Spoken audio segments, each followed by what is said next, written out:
Hello guys, welcome back to my channel. आज मैं आपको राज कपूर की कुछ अनसुनी बातें बताने जा रही हूँ। राज कपूर को भारतीय, खासकर हिंदी सिनेमा का सबसे बड़ा शोमैन माना जाता है। महान अभिनेता और निर्देशक के बारे में कुछ कम ज्ञात तथ्य इस प्रकार हैं।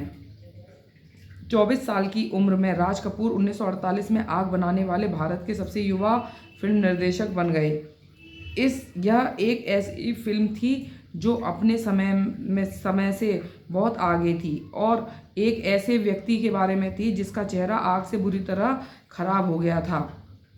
कई सालों बाद उन्होंने सत्यम शिवम सुंदरम में इसी विषय पर काम किया।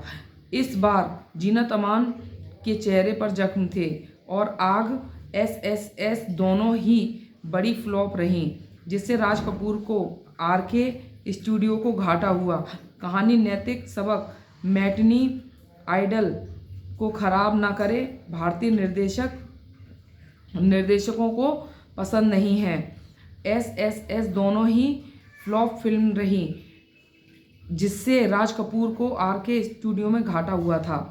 1978 में रिलीज हुई सत्यम शिवम सुंदरम को बहुत पहले ही बनाया जाना था, जिससे लता मंगेशकर हाँ कोकिला एक ऐसी महिला की मुख्य भूमिका निभा रही थी जिसकी आवाज़ में उनकी आत्मा की खूबसूरती झलकती है। बचपन में एक अभिनेत्री के रूप में अनुभव रखने वाले लता जी ने ग्रीस पॉइंट न पहनने का फैसला किया। राज साहब ने तय किया कि वे अपनी प्रेरणा के बिना फिल्म नहीं बनाएंगे, लेकिन कई सालों बाद उन्होंने अपना इरादा बदल दिया। लता जी ने सत्यम शिवम सुंदरम के दिल छू लेने वाले गाने गाए और अमर हो गईं। संगीत राज कपूर के सिनेमा की आत्मा थी। आरके के करीब लोगों के बीच यह एक खुला रहस्य है कि उन्होंने कई सदाबहार धुनों की रचना की और अपने आधिकारिक संगीतकारों को उनका श्रेय लेने दिया।